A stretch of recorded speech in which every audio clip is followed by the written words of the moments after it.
Hello, my name is Feigt, and I want to be a chemistry teacher. You might ask, why chemistry? Literally, I love chemistry. I love the elements. Right here on the right-hand side, this is the periodic table of elements. The little pictures are just symbols to help you memorize the different elements and why they are there, and what we use them for today. Most elements have brought good, not bad. You usually think when you hear chemist, uranium bomb, H bomb, the nuke. Those are just some examples of what people have used chemistry for. What brings me to teaching are my core values. I love the subject, and if I have loved the subject, maybe I can inspire that in students. I love helping people. I play sports, and when I am able to help somebody succeed in a score and improving, that makes me happy. Also, I've never been a very wealthy person, and I've never needed to be wealthy. I've never needed more money than I have. So really, when people say, you want to be a teacher? Creed. They don't make any money. It's not important to me. Besides, teachers want you to believe that. And hey, who doesn't want summers off? I know you do. Now, this brings me to why you're watching this anyways. I want to be a successful 21st century chemistry teacher, not just a chemistry teacher. There is a difference. I had an interview with a high school teacher from Meridian High. He's been teaching for years. He has a chemistry major here at BSU, and he gave me some awesome tips. First, the good. Nothing has ever made me feel more accomplished than seeing a student get an aha moment. Yeah, well, nothing has ever felt better as a student than getting an aha moment, you know what I mean? The bad. You must be internally driven. I will work all year for one compliment and 100 complaints. Who complains more than students? And then there's hope. It is not easy, at the same time, it is not hard. I love my job, Creed. Don't forget how to have fun and think outside the box. This is awesome. A chemistry teacher who's been teaching for years, who still loves his job. Too many times in the teaching industry, we hear people regret that they went into teaching in the first place. I promise this won't be me. Now, to get to the meat, what makes a 21st century chemistry teacher different from any other chemistry teacher? First off, let's watch this video. Alright, where was I? I'm going to have you watch a video of what I think a successful chemistry teacher is. He inspires his students.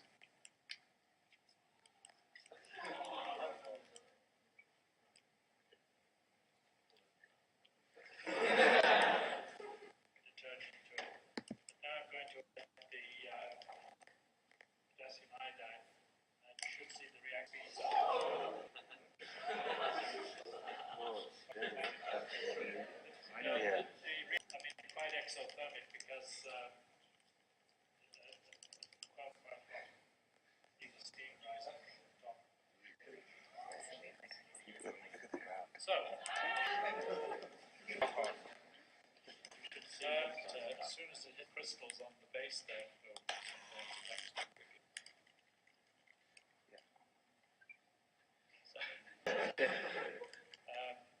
you see what happens. Just give it the slight encouragement that the solution, all of it comes out, all the excess solute comes out of the solution, and the whole thing just solidifies. It looks blue.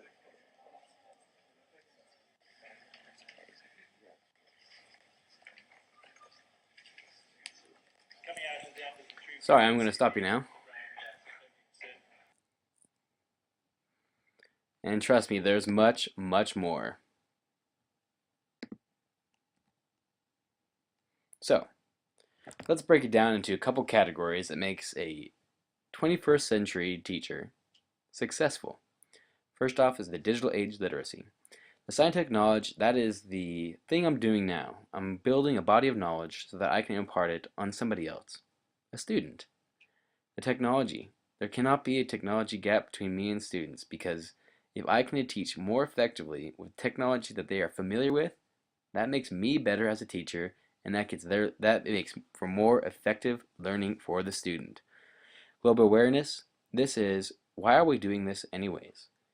Why work on science that may not be applicable to helping the world on a global scale, solving global problems? But we'll get to those later. Next is inventive thinking.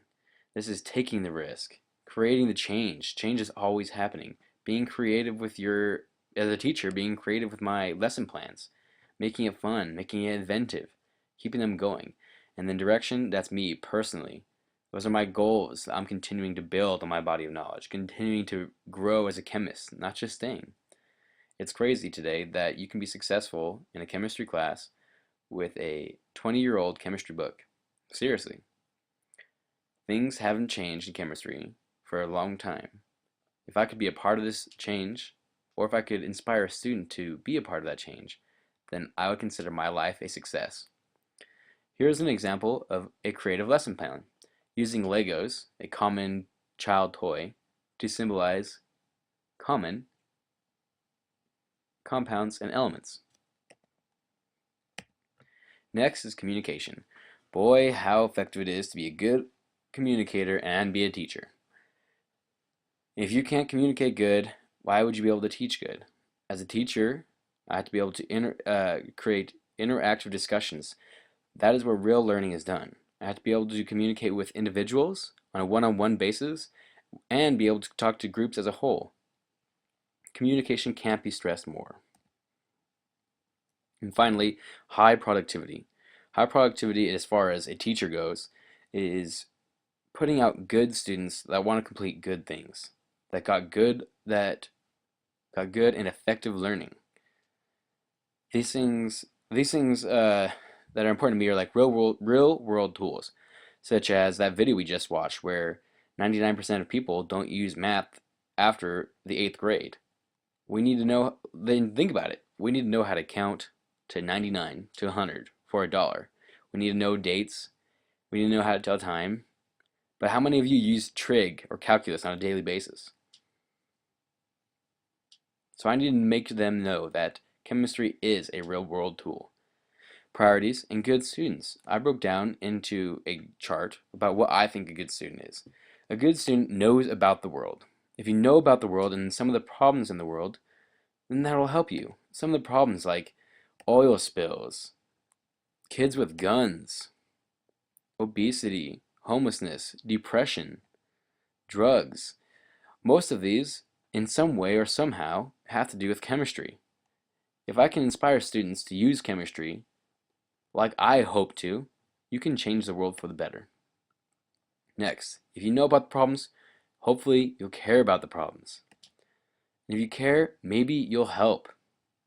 It's a cycle. And if you help, you'll find more problems. There's always more, right? Anyways, my name's Creed. Again, thanks for watching my presentation. If you have any comments, please leave them on the page. And maybe I will learn something of how to be a better communicator.